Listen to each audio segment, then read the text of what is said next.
The Two Travelers. Grimm's Fairy Tales. Mountain and valley do not meet, but the children of men do, both good and bad. Thus a shoemaker and a tailor once met on their travels. The tailor was a handsome little fellow who was always cheerful and satisfied. He saw the shoemaker approaching him from the other side, and observing from his bag what his trade was, he sang a mocking little song to him. Sew me the seam, pull me the thread, left and right spread it with pitch, pound, pound the nail on the head. The shoemaker, however, could not take a joke. He pulled a face as if he had drunk vinegar, and made a gesture as if he were about to seize the tailor by the collar. With that the little fellow began to laugh, offered him his bottle, saying, "No harm was meant. Take a drink and swallow your anger." The shoemaker took a mighty drink, and the storm on his face began to clear away. He gave the bottle back to the tailor and said, "I took a hearty gulp. They have a lot to say about heavy drinking but not much about great thirst. Shall we travel together?" "All right," answered the tailor, "but only if it suits you to go to a big town where there is no lack of work." "That is just where I wanted to go," answered the shoemaker. "In a small place there is nothing to be earned, and in the country people prefer to go barefoot." Thus they traveled on together, always setting one foot before the other like a weasel in the snow. Both of them had time enough, but little to eat. When they reached a town they went about looking for work, and because the tailor looked so lively and merry, and had such fine red cheeks, everyone gave him work willingly, and if he was lucky. The master's daughter gave him a kiss as well. Whenever he met up with the shoemaker, the tailor always had the most in his bundle. The ill-tempered shoemaker would make a sour face, thinking, "The greater the rascal, the better the luck." But the tailor would begin to laugh and to sing, and shared everything he had with his comrade. If a couple of pennies jingled in his pockets, he ordered drinks, then cheerfully thumped the table until the glasses danced. His motto was, "Easy come, easy go." After they had traveled for some time, they came to a great forest through which passed the way to the capital. 2 footpaths led through it, one of which was a 7 days' journey and the other only 2, but neither of them knew which way was the shorter one.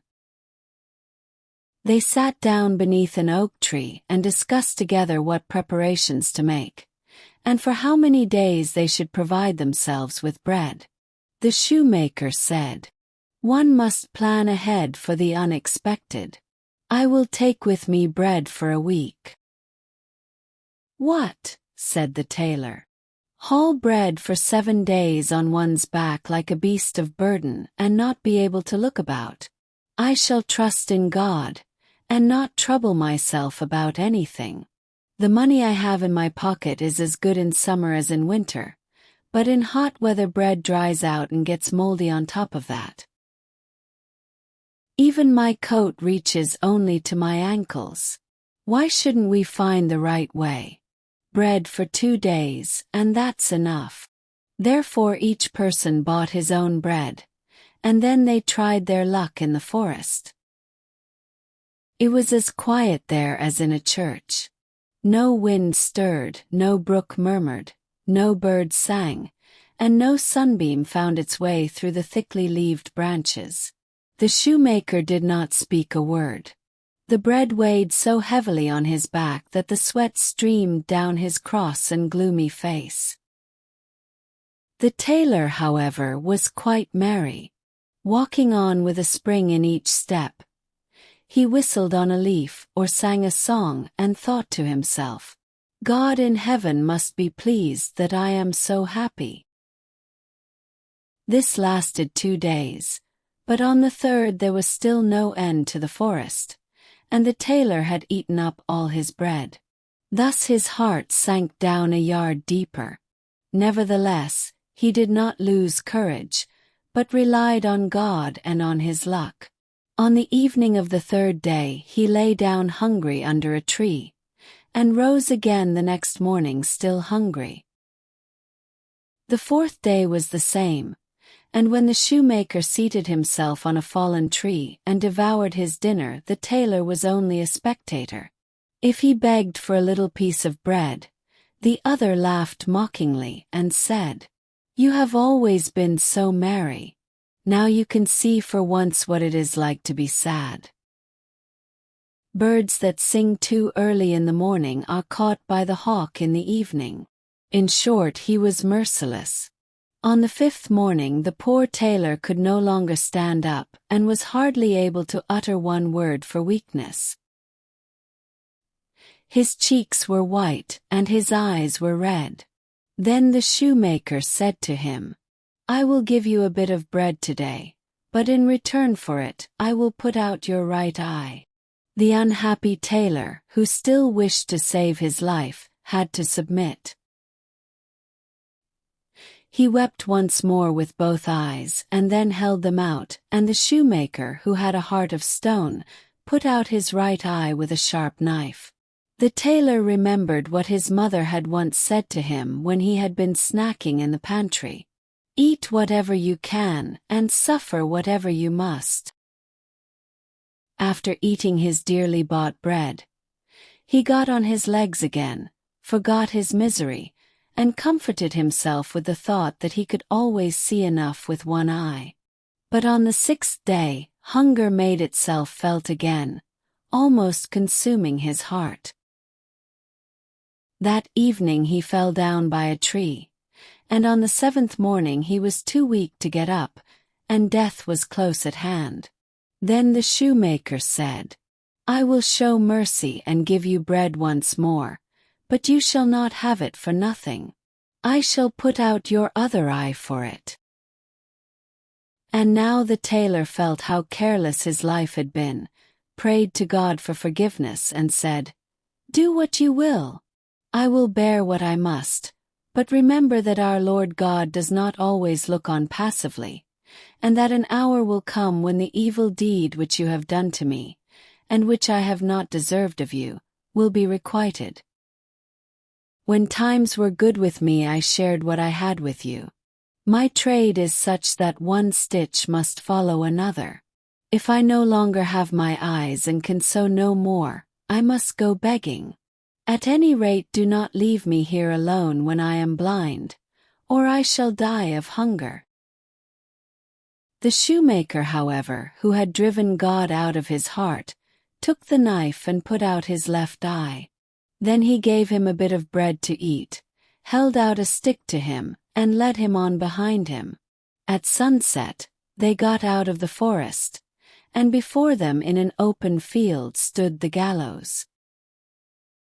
The shoemaker led the blind tailor there, and then went on his way, leaving him there alone. Weariness, pain, and hunger made the wretched man fall asleep, and he slept the whole night. He awoke at dawn, not knowing where he was. Two poor sinners were hanging on the gallows, with a crow sat on the head of each of them. Then one of the men who had been hanged began to speak and said, "Brother, are you awake?" "Yes, I am awake," answered the second. "Then I will tell you something," said the first.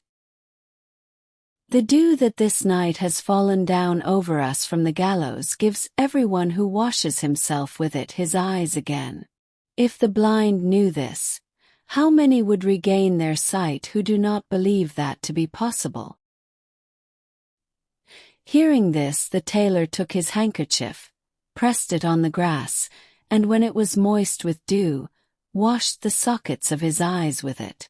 Immediately what the man on the gallows had said came true, and a pair of healthy new eyes filled the sockets. It was not long before the tailor saw the sun rise from behind the mountains. In the plain before him lay the great royal city with its magnificent gates and 100 towers, and the golden balls and crosses on the spires began to shine. He could distinguish every leaf on the trees, saw the birds flying past, and the gnats dancing in the air. He took a needle out of his pocket, and as he could thread it as well as ever he had done, his heart danced with delight. He threw himself on his knees, thanked God for the mercy he had shown him, and said his morning prayer, not forgetting to pray for the poor sinners who were hanging there swinging against each other in the wind like the pendulums of clocks. Then he took his bundle on his back and soon forgot the sorrow he had endured, and went on his way singing and whistling.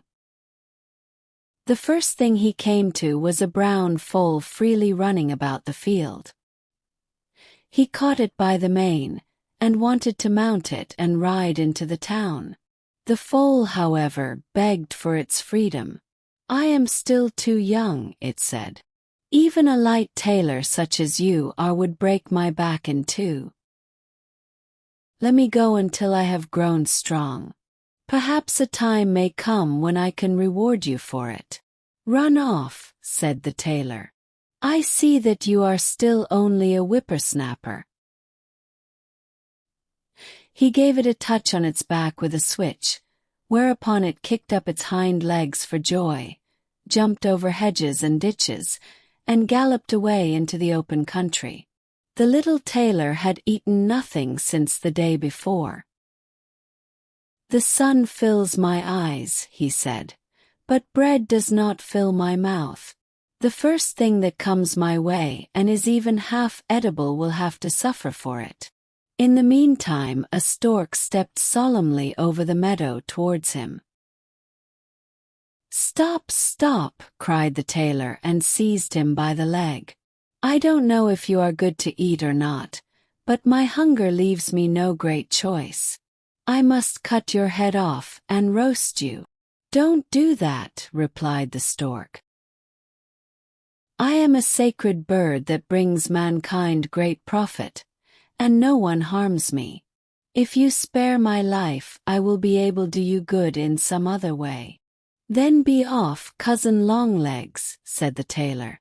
The stork rose up, let its long legs hang down, and flew gently away. "What's to be the end of this?" said the tailor to himself at last. "My hunger grows greater and greater, and my stomach more and more empty. Whatever comes in my way now is lost." Then he saw a couple of young ducks which were on a pond come swimming towards him. "You come just at the right moment," said he, and laid hold of one of them and was about to wring its neck. With this an old duck which was hidden among the reeds began to squawk loudly. She swam to him with open beak, begging him urgently to spare her dear children. "Can you not imagine," said she, "how your mother would mourn if someone wanted to carry you off and do an end to you?" "Quiet down," said the good-natured tailor. "You shall keep your children," and he set the captured one back into the water. When he turned around, he was standing in front of an old tree which was partly hollow, and saw some wild bees flying in and out of it. "There I shall find the reward of my good deed," said the tailor. "The honey will refresh me." But the queen bee came out and threatened him, saying, "If you touch my people and destroy my nest, our stings shall pierce your skin like 10,000 red-hot needles. But if you leave us in peace and go your way, we will do you a service for it another time." The little tailor saw that here also nothing was to be done. 3 dishes empty and nothing on the 4th is a bad dinner. He dragged himself therefore with his starved-out stomach into the town, and as it was just striking 12, all was ready cooked for him in the inn, and he was able to sit down at once to dinner. When he was satisfied, he said, "Now I will get to work." He went around the town, sought a master, and soon found a good situation. Because he already had thoroughly learned his trade, it was not long before he became famous, and everyone wanted to have a new coat made by the little tailor. His reputation grew day by day. "I can go no further in skill," said he, "and yet things improve every day." At last the king appointed him court tailor. But strange things do happen in the world. On that very same day his former comrade the shoemaker also became court shoemaker.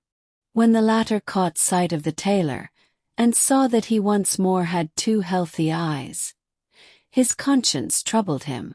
"Before he takes revenge on me," he thought to himself, "I must dig a pit for him." He, however, who digs a pit for another, falls into it himself.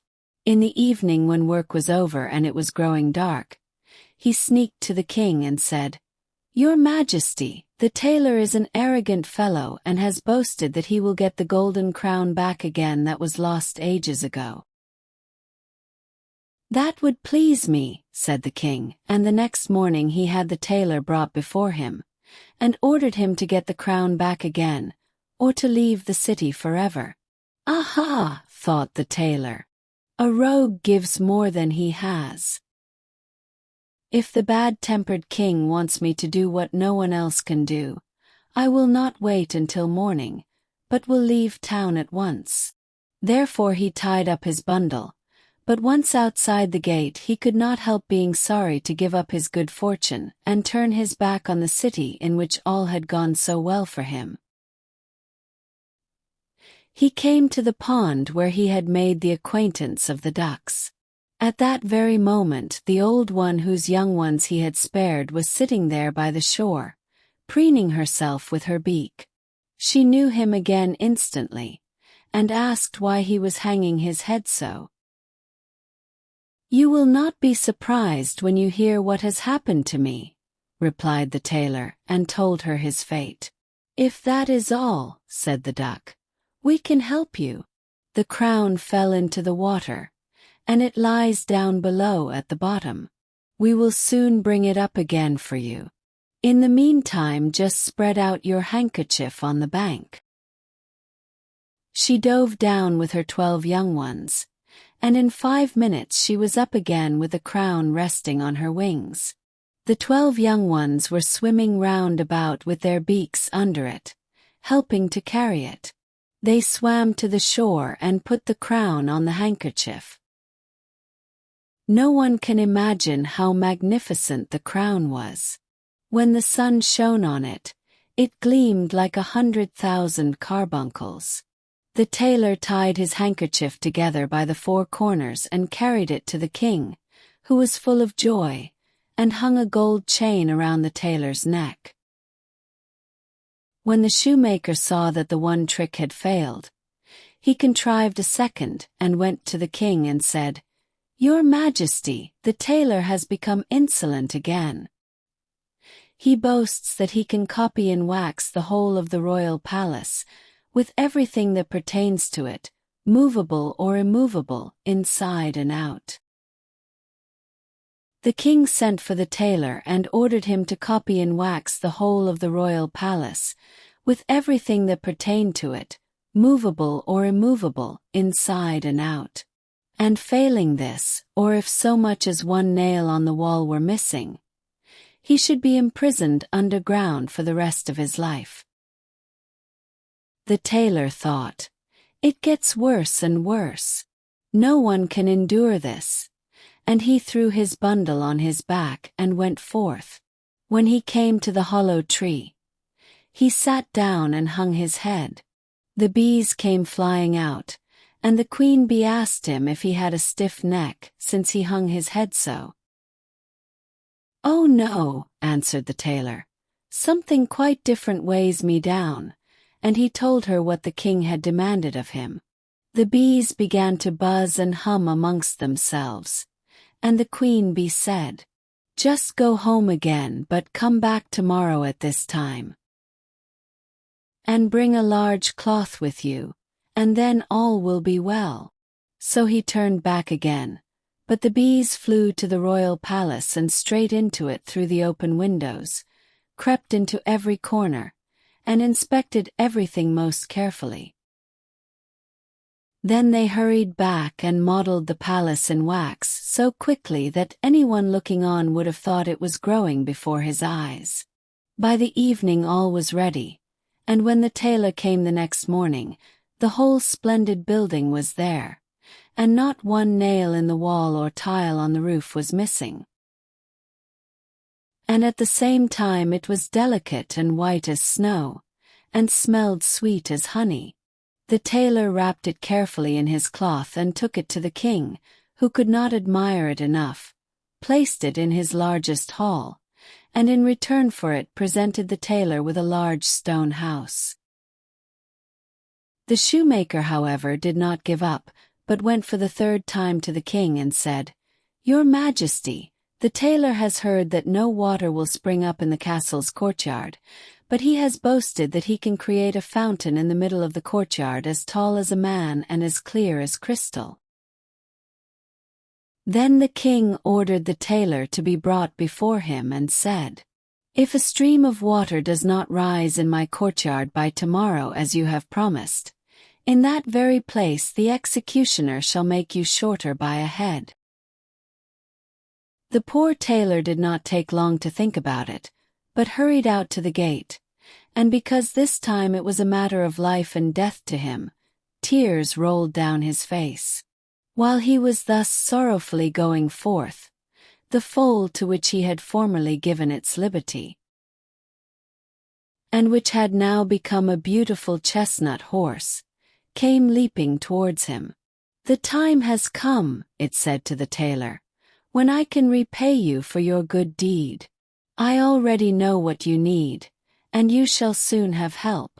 Climb on, my back can carry two of you." The tailor's courage came back to him. He jumped up in one bound, and the horse went full speed into the city, and immediately to the castle's courtyard. It galloped as quick as lightning 3 times around it, the third time falling down. At that instant there was a terrific clap of thunder. A fragment of earth in the middle of the courtyard sprang like a cannonball into the air and over the castle. Directly afterward a jet of water rose as high as a man on horseback, and the water was as pure as crystal, and the sunbeams began to dance on it. When the king saw this he arose in amazement, and went and embraced the tailor in the sight of all men. But good fortune did not last long. The king had daughters aplenty, each one more beautiful than the others, but he had no son. So the malicious shoemaker went to the king a 4th time and said, "Your Majesty, the tailor has not given up his arrogance. He has now boasted that if he liked, he could cause a son to be brought to his Majesty through the air." The king summoned the tailor and said, "If you cause a son to be brought to me within 9 days, you shall have my eldest daughter to wife." "The reward is indeed great," thought the little tailor. "One would willingly do something for it, but the cherries grow too high for me. If I climb for them, the branch will break beneath me, and I shall fall." He went home, seated himself cross-legged on his work-table, and thought over what was to be done. "It can't be managed," he cried at last. "I will go away after all. I cannot live in peace here." He tied up his bundle and hurried away to the gate. When he got to the meadow, he perceived his old friend the stork, who was walking backwards and forwards like a philosopher. Sometimes he stood still, looking closely at a frog, then finally swallowing it down. The stork came to him and greeted him. "I see," he began, "that you have your pack on your back. Why are you leaving town?" The tailor told him what the king had required of him, and how he could not perform it, and lamented his misfortune. "Don't let that turn your hair gray," said the stork. "I will help you out of your difficulty. For a long time now I have been carrying infant children into the city, so this time I can fetch a little prince out of the well. Go home and take it easy. 9 days from now go to the royal palace, and I will arrive there as well." The little tailor went home, and at the appointed time was at the castle. Not long afterward the stork flew up and tapped at the window.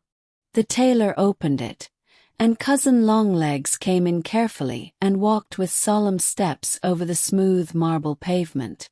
In his beak he had a baby that was as lovely as an angel, and who stretched out his little hands to the queen. The stork laid him in her lap, and she caressed him and kissed him, and was beside herself with delight. Before flying away, the stork took his traveling bag off his back and handed it to the queen. In it there were little paper parcels with colored sweets, and they were divided amongst the little princesses. The eldest, however, received none of them, but instead got the merry tailor for a husband. "It seems to me," he said, "that I have won the highest prize. My mother was right after all. She always said that whoever trusts in God and has only good luck can never fail." The shoemaker had to make the shoes in which the little tailor danced at the wedding festival, after which he was commanded to quit the town forever. The road to the forest led him to the gallows.